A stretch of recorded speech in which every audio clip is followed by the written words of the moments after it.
Channel को subscribe करें और लेटेस्ट वीडियो के लिए बेल आइकन को क्लिक करें।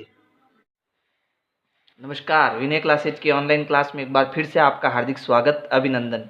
प्रश्नावली 3.2 प्रश्न संख्या 1। ये पहला प्रश्न हमें कब समझ में आएगा, है ना, या इसके बाद के सारे प्रश्न हमें कब समझ में आएंगे, जब हम इन 4 बातों को ध्यान में रखेंगे। सबसे पहले ये सम संख्या क्या है, फिर विषम संख्या क्या है, भाज्य संख्या क्या है, अभाज्य संख्या क्या है। तो आओ इनको हम समझने की कोशिश करते हैं ना। देखो, हम जो गिनती है, संख्या है, कहाँ से शुरू करते हैं? 1 से शुरू करते हैं। 1 2 3 4 5 6 7 8 9 10 11 12 13 14 15 16, है ना। इस प्रकार से हम बहुत सारी संख्या बोल सकते हैं। कहाँ तक? 100 तक, 1000 तक, लाख तक, करोड़ तक, ऐसी बहुत सारी संख्या हम बता सकते हैं। अब इन्हीं संख्याओं में से कोई संख्या सम है, कोई विषम है, कोई भाज्य है, कोई अभाज्य है, हम कैसे पता करेंगे, है ना। तो देखो, सम संख्या कौन सी होगी? इनमें से सम संख्या कौन सी होगी? वे संख्या जिनमें 2 का पूरा पूरा भाग जाता है उन्हें हम सम संख्या कहते हैं, है ना। वे संख्या जिसमें 2 का पूरा पूरा भाग जाता है उन्हें हम सम संख्या कहते हैं। जैसे यहाँ देखो, 1 है, क्या 1 में 2 का पूरा पूरा भाग जाएगा? नहीं जाएगा। देखो, भाग ही नहीं जा रहा है ना। 2 में 2 का पूरा पूरा भाग जाता है। कितनी बार जाएगा? 2 एकम 2, 2 में से 2 गया 0। अगर ये 2 का पूरा पूरा भाग चला गया, इसका मतलब ये कैसी संख्या हो गई? सम संख्या हो गई। 3, तो 3 में हम 2 का भाग देंगे तो 2 एकम 2, पीछे बचा 1। तो क्या पूरा पूरा भाग गया? पूरा पूरा भाग नहीं गया। इसका मतलब 3 सम संख्या नहीं है। अब 4 में देखो, तो 4 में हम 2 का भाग देंगे तो 2 दूनी 4, 4 में से 4 गया 0, है ना। भाग पूरा पूरा गया, इसका मतलब 4 भी क्या हो गई? सम संख्या हो गई, है ना। तो ऐसी संख्या जिनमें 2 का पूरा पूरा भाग जाता है उसे हम सम संख्या कहते हैं। और विषम संख्या क्या होगी? वे संख्या जिसमें 2 का पूरा पूरा भाग नहीं जाता है उसे हम क्या कहेंगे? विषम संख्या। इसका मतलब 1 में 2 का भाग जा ही नहीं रहा है तो ये विषम संख्या हो गई। 3 में भी 2 का भाग पूरा पूरा नहीं गया क्योंकि शेषफल 1 बच गया, है ना। तो ये भी क्या हो गई? विषम संख्या हो गई, है ना। तो इसमें से कुछ सम है और कुछ विषम है। हम बिना भाग दिए कैसे पता करें कि कौन सी सम है, कौन सी विषम है? तो इसका एक शॉर्ट ट्रिक है। कैसे? देखो, कि अगर किसी संख्या के पीछे किसी संख्या का इकाई अंक, यानी सबसे लास्ट वाला अंक, इकाई अंक, अगर 0 2 4 6 8 ये आपको दिखाई देता है, पीछे वाला अंक, तो वो संख्या क्या होगी? सम संख्या, है ना। तो वो क्या होगी? सम संख्या। और किसी संख्या का इकाई अंक, पीछे वाला अंक, अगर 1 3 5 7 9 ये आपको दिखाई देता है तो वो क्या होगी? विषम संख्या। अब वो चाहे संख्या कितनी ही बड़ी क्यों ना हो, जैसे मैंने आपको कहा 3 4 6 8 5, बताओ ये सम संख्या है या विषम संख्या? तो आपको यहाँ 2 का भाग देकर पूरा करने की ज़रूरत नहीं। आप क्या करोगे? इसका जो पीछे वाला अंक है, ये लास्ट वाला अंक कितना है? 5। अब 5 में 2 का भाग नहीं जाता है ना। 5 2 के पहाड़े में नहीं आता है। इसका मतलब ये क्या हो गई? ये एक विषम संख्या हो गई, क्योंकि इस संख्या के पीछे क्या आया? 5 आया। तो जिस संख्या का इकाई अंक या पीछे वाला अंक 1 3 5 7 9 हो तो वो तो आपका विषम संख्या हो जाएगी। और जिस संख्या का पीछे वाला अंक 0 2 4 6 8 हो वो आपकी क्या हो जाएगी? सम संख्या हो जाएगी। जैसे हम 2-3 उदाहरण लेते हैं। जैसे मैंने कहा 432, 475, 489 और 487, है ना। तो बताओ इसमें से कौन सी सम है और कौन सी विषम है? तो देखो, इसके पीछे कितना आया? 2, तो ये हो गई आपके सम। इसके पीछे 5 आया तो ये हो गई विषम। इसके पीछे 9 आया तो ये भी हो गई विषम। इसके पीछे 7 आया तो ये भी हो गया विषम, है ना। तो इस प्रकार से हम सम और विषम संख्याओं की पहचान कर सकते हैं, है ना। तो ये हो गया सम और विषम संख्या। अब हमें पता करना है कि कौन सी संख्या भाज्य है और कौन सी संख्या अभाज्य है। तो देखो, ये समझना आपके लिए बहुत ही ज़रूरी है कि भाज्य संख्या क्या होती है और अभाज्य संख्या क्या होती है ना। तो देखो, सबसे पहले भाज्य संख्या क्या होती है? जैसे इनमें से मैंने कोई भी एक संख्या उठाई, जैसे मैंने संख्या उठाई 8, ठीक है। तो 8 के गुणनखंड क्या क्या होंगे, यानी 8 किस किस के पहाड़े में आता है, तो 8 आता है 1 के पहाड़े में, क्योंकि 1 का पहाड़ा क्या है, 1 2 3 4 5 6 7 8, है ना। 8 2 के पहाड़े में भी आता है, 8 4 के पहाड़े में भी आता है, और 8 8 के पहाड़े में भी आता है। इसका मतलब 8 में 1 का भाग पूरा पूरा जाएगा, 8 में 2 का पूरा पूरा भाग जाएगा, 8 में 4 का भी पूरा पूरा भाग जाएगा, और 8 में जो है 8 का भी पूरा पूरा भाग जाएगा। तो इसके कुल कितने गुणनखंड हुए, तो इसके कुल गुणनखंड 1 2 3 और 4, है ना। तो सबसे पहले भाज्य संख्या क्या होती है कि वे संख्याएं जिनके 2 से अधिक गुणनखंड हो, जिनके 2 से अधिक गुणनखंड हो उसे हम भाज्य संख्या कहेंगे, और वे संख्या जिसके केवल 2 गुणनखंड हो उन्हें हम अभाज्य संख्या कहेंगे, उन्हें हम क्या कहेंगे, अभाज्य संख्या कहेंगे, है ना। अब थोड़ा वापस समझो इसको। कहने का मतलब है कि वे संख्या जिसमें स्वयं का भाग जाए, जिसमें किसका भाग जाए, स्वयं का भाग जाए, और 1 का भाग जाए, और किसका भाग जाए, 1 का भाग जाए, इसके अलावा किसी अन्य संख्या का भी क्या जाए, भाग जाए, किसी अन्य संख्या का भी क्या जाए, भाग जाए, है ना। कहने का मतलब उसके 2 से अधिक गुणनखंड हो, है ना, 1 2 3, यानी खुद का भाग जाए, 1 का भाग जाए, 1 का तो सब में भाग जाता है, 1 का भाग जाए और किसी अन्य संख्या का भी भाग जाए, तो उसे हम क्या कहेंगे, भाज्य संख्या कहेंगे। लेकिन अभाज्य संख्या में ऐसा नहीं, अभाज्य संख्या में स्वयं का भाग जाएगा, 1 का भाग जाएगा, और इसके अलावा किसी भी संख्या का भाग नहीं जाएगा।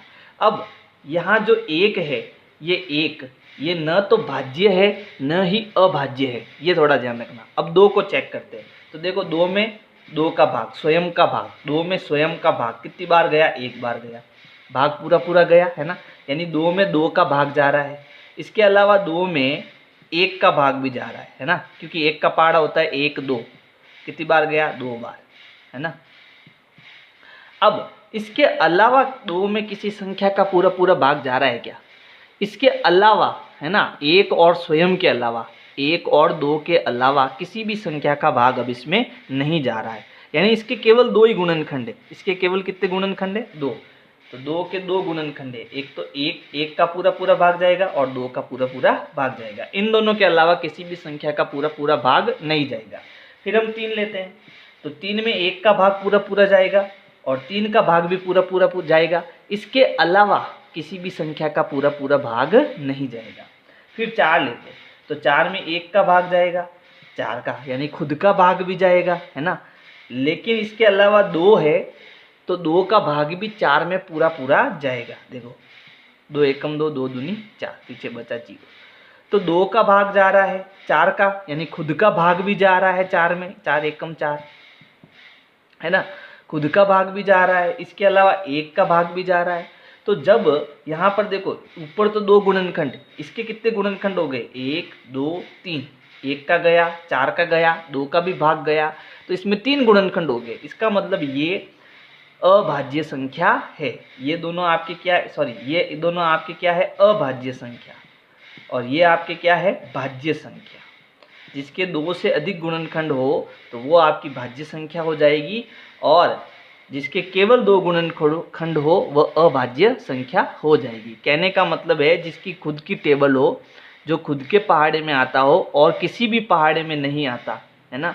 जैसे 2 है तो वो 2 के पहाड़े में ही आता है, 2 एकम 2, 2 दूनी 4, 2 त्रिया 6, है ना। क्या वो 3 के पहाड़े में 2 आता है, क्या 4 के पहाड़े में 2 आता है, क्या 5 के पहाड़े में 2 आता है, नहीं आता है ना। इसलिए 2 आपकी अभाज्य संख्या।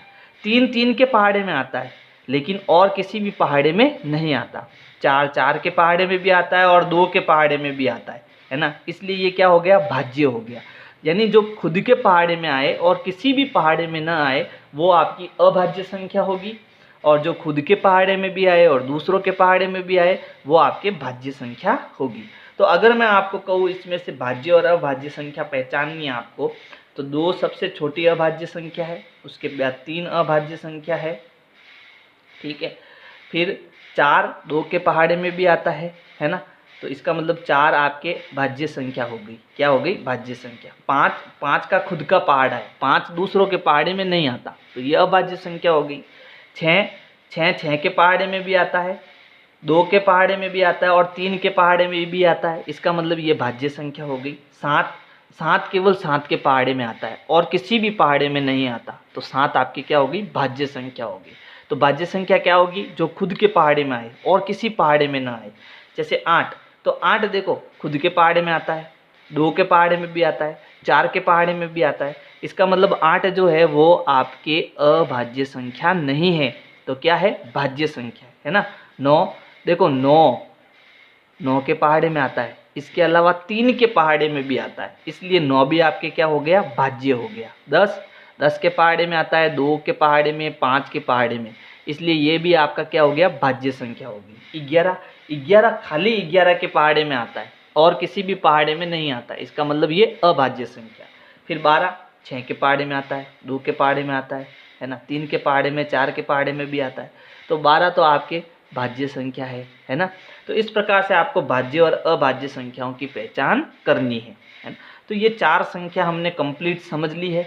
अब हम प्रश्न उत्तर करेंगे, बड़े आराम से हमको प्रश्न उत्तर समझ में आ जाएंगे। तो देखो पहला प्रश्न क्या है? प्रश्न है बताइए कि किन्हीं 2 संख्याओं का योग सम होता है या विषम होता है यदि वे दोनों ए विषम संख्या हो। अगर वो दोनों विषम संख्या है ना, ए का उत्तर बताते हैं कि अगर दोनों वो विषम संख्या है तो उनका योग सम होगा क्या? जैसे विषम संख्या क्या होगी? 1 2 3 4 5 6, तो इसमें से विषम कौन है? 1 है, 3 है और 5 है। अब मैं 2 विषम संख्या लेता हूँ इसमें से, एक तो 1 और एक 3, 1 + 3, दोनों को जोड़ता हूँ तो कितना आया? 4। तो जब 2 विषम संख्याओं को जोड़ता हूँ तो क्या मिलता है मुझे? सम संख्या मिलती है। तो आपका उत्तर क्या होगा कि 2 विषम संख्याओं को जोड़ने पर हमें सम संख्या मिलेगी। बी वाला देखो, बी क्या कहता है कि यदि 2 सम संख्याओं को हम जोड़ेंगे तो हमें क्या मिलेगा? सम मिलेगा या विषम मिलेगा? तो अब 2 सम संख्या लो, तो सम संख्या क्या है? 2 है और दूसरी सम संख्या 4 है। चलो 6 ले लेता हूँ, 6 ले लो, दोनों को जोड़ो, कितना आया? 8। तो 8 भी क्या है? सम है। इसका मतलब आप हमेशा ध्यान रखना कि जब हम 2 विषम संख्या जोड़ते हैं, 2 विषम संख्या जोड़ेंगे है ना, विषम संख्या जोड़ेंगे तो हमें क्या मिलेगी? सम संख्या मिलेगी। और जब हम 2 सम संख्या जोड़ेंगे, सम संख्या जोड़ेंगे तब भी हमें क्या मिलेगी? सम संख्या मिलेगी, सम संख्या मिलेगी। तो ये चीज़ आपको याद रखनी होगी, ये चीज़ आपको याद रखनी होगी। अब दूसरा प्रश्न क्या है? देखो दूसरा प्रश्न है बताइए कि निम्नलिखित में कौन कथन सत्य है और कौन असत्य है। तो इसमें सबसे पहले ए देखो, ए क्या है? ए है 3 विषम संख्याओं का योग सम होता है ना, 3 विषम संख्याओं का योग सम होता है, ये कथन सत्य है या असत्य? तो आप कोई भी 3 विषम संख्या लो, देखो 1 विषम संख्या है, 3 विषम संख्या है और 5 भी विषम संख्या है। अगर हम इन सबको जोड़े तो इनकी जोड़ क्या आती है? देखो 5 और 3 8, 8 और 1 9, तो 9 क्या है? एक विषम संख्या, एक विषम संख्या। जबकि ये क्या कह रहा है कि 3 विषम संख्याओं को जोड़ने पर उत्तर क्या आना चाहिए? सम संख्या आना चाहिए। जबकि आया क्या? विषम संख्या आई, इसलिए ये कथन हमारा क्या होगा? असत्य होगा। तो ये कथन हमारा क्या हो गया? असत्य हो गया। अब बी देखो, बी वाला, बी कह रहा है 2 विषम संख्याओं और एक सम संख्या को जोड़ने पर या योग करने पर सम संख्या आती है। 2 विषम संख्या और एक सम संख्या। तो चलो हम 2 विषम संख्या लेते हैं, मैंने 1 विषम संख्या ली और 3 विषम संख्या ली। अब एक सम संख्या लेता हूँ, मान लो मैंने 2 ले ली, ठीक है। तो इनको जोड़ने पर क्या आता है? देखो तो 3 और 1 4, 4 और 2 6, क्या आई? सम संख्या आई। क्या आई? सम संख्या आई। इसका मतलब ये कथन हमारा क्या हो जाएगा? ये कथन हमारा सत्य हो जाएगा। ये कथन क्या हो जाएगा? सत्य हो जाएगा। क्यों? क्योंकि 2 विषम संख्या और एक सम संख्या को जोड़ने पर हमें क्या मिल रही है? सम संख्या मिल रही है। और हमारा कथन क्या है कि 2 विषम संख्या और सम संख्या को जोड़ने पर हमें सम मिलेगा क्या? तो वास्तव में हमें सम ही मिल रहा है। इसका मतलब ये कथन क्या हो गया? सत्य हो गया। ये कथन क्या हो गया? सत्य हो गया। सी देखो, सी क्या है? सी है तीन विषम संख्याओं का गुणनफल विषम संख्या होता है। तीन विषम संख्याओं का गुणनफल विषम संख्या होता है। तो मैं तीन संख्या ले रहा हूँ, विषम संख्या है ना, 1, 3 और 5। ये मैंने तीन विषम संख्या ली, मैंने तीनों को गुणा कराया, तो 3 एकम 3 और 5 त्रिया 15। तो आप बताओ ये पीछे कितना आ रहा है, 5। और जब 5 आता है तो वो क्या होती है, विषम संख्या होती है ना। तो इसका मतलब तीन विषम संख्याओं का गुणा कराने पर हमें क्या मिला, विषम मिला, है ना। इसका मतलब ये कथन भी क्या हो गया, सत्य हो गया। ये कथन भी क्या हो गया, सत्य हो गया। अब डी क्या कहता है, देखो डी कहता है यदि किसी सम संख्या को 2 से भाग दिया जाए तो भागफल सदैव विषम संख्या प्राप्त होगी, है ना। ये कह रहा है कि अगर हम कोई सम संख्या ले, जैसे मान लो मैंने एक सम संख्या ले ली 8, है ना, और अगर मैं इसमें 2 का भाग देता हूँ, किसी भी सम संख्या में 2 का भाग देता हूँ तो वो विषम संख्या आएगी। तो भागफल देखो क्या आता है, 4 दूनी 8, क्या आया, सम आया। क्या आया, सम आया। तो ये कथन अपना क्या हो गया, असत्य हो गया। विषम संख्या नहीं आएगी भागफल, क्या आएगी, सम संख्या आएगी। इसलिए ये कथन आपका क्या हो गया, असत्य हो गया। इसके आगे देखो क्या है, तो मैं यहाँ डी में असत्य लिख देता हूँ। अब ई वाला पोर्शन क्या है, देखो ई है सभी अभाज्य संख्याएं विषम संख्या होती है। तो देखो मैं यहाँ पर भाज्य संख्या, अभाज्य संख्या लिखता हूँ। सबसे पहली अभाज्य संख्या क्या है, 2, फिर 3, फिर 5, फिर 7, 11, 13। ये कुछ आपकी क्या हो गई, अभाज्य संख्याएं हो गई। अब सारी अभाज्य संख्या विषम है, लेकिन यहाँ पर ये जो 2 है वो क्या है, सम है।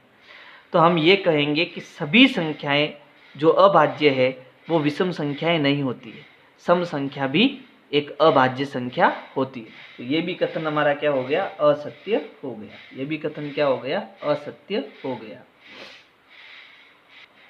एफ है, एफ क्या कह रहा है, अभाज्य संख्याओं के कोई गुणनखंड नहीं होते हैं। तो एफ कथन जो है वो भी आपका असत्य है। क्यों है असत्य, इसको समझो।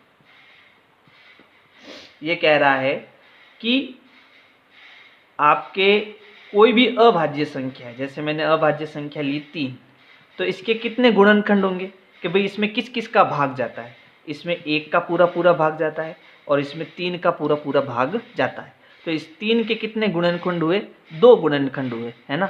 जबकि कथन क्या कह रहा है, अभाज्य संख्या का कोई भी गुणनखंड नहीं होता है। तो अभाज्य संख्या के केवल कितने गुणनखंड होते हैं, 2 गुणनखंड होते हैं, ये ध्यान रखना। और भाज्य संख्याओं के 2 से अधिक गुणनखंड होते हैं। अब है जी, ठीक है। जी क्या कह रहा है, 2 अभाज्य संख्याओं का योग सदैव सम होता है। तो हम 2 अभाज्य संख्या लेते हैं, तो 2 एक क्या है, अभाज्य संख्या, 3 भी क्या है, अभाज्य संख्या। दोनों को जोड़ने पर क्या आया, विषम आया। दोनों को जोड़ने पर क्या आया, विषम आया। जबकि ये कह रहा है कि दोनों को जोड़ने पर सम आता है क्या, तो ये कथन हमारा क्या हो गया, ये कथन भी हमारा क्या हो गया, असत्य हो गया। ये कथन भी क्या हो गया, असत्य हो गया। अब आगे है एच, केवल 2 ही एक सम अभाज्य संख्या है। तो ये कथन आपका सत्य है ना। केवल 2 ही एक अभाज्य संख्या ऐसी है जो सम है, इसके अलावा सारी के सारी क्या है, विषम है। एच। अब आई वाला देखो, आई क्या है, आई है सभी सम संख्याएं भाज्य है, भाज्य संख्याएं। हाँ, तो ये कथन आपका सत्य है ना। सभी सम संख्याएं जो होती है, ये भी कथन आपका असत्य हो जाएगा। कैसे हो जाएगा, देखो, क्योंकि 2 जो है असत्य हो जाएगा, क्योंकि 2 जो है वो एक सम संख्या है और एक क्या है, अभाज्य संख्या भी है। तो सभी सम संख्याएं सभी सम संख्याएं जो होती है वो भाज्य संख्याएं होती है, ये कथन गलत हो जाएगा, क्योंकि 2 सम है और वो क्या है, अभाज्य। जे क्या है, जे है 2 सम संख्याओं का गुणनफल सदैव सम संख्या होता है। तो अगर हम 2 सम संख्या ले, जैसे 2 एक सम संख्या है और 4 भी एक सम संख्या, दोनों का गुणा कराए तो कितना आया, 8। तो दो सम संख्याओं का गुणा कराने पर हमें क्या मिलेगा? सम संख्या ही मिलेगी। तो ये कथन आपका क्या हो गया? सत्य हो गया। तो इस प्रकार से आपको ये प्रश्न संख्या 2 समझने की ज़रूरत है। और अगर समझ में नहीं आया तो एक बार वापस पीछे करके आप इसको आराम से देखो, सब कुछ समझ में आएगा। ठीक है।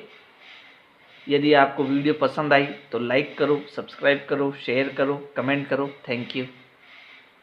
विनय क्लासेज की प्लेलिस्ट के लिए आपको YouTube के सर्च में जाना है, ऊपर लिखना है विनय क्लासेज और सर्च करना है। इसमें आपको मेरा चैनल दिखाई देगा, चैनल में आपको जाना है। इसके बाद में यहाँ पर देखो होम, वीडियोज़ और प्लेलिस्ट का ऑप्शन है। तो इस प्रकार से आप मेरी प्लेलिस्ट पा सकते हैं।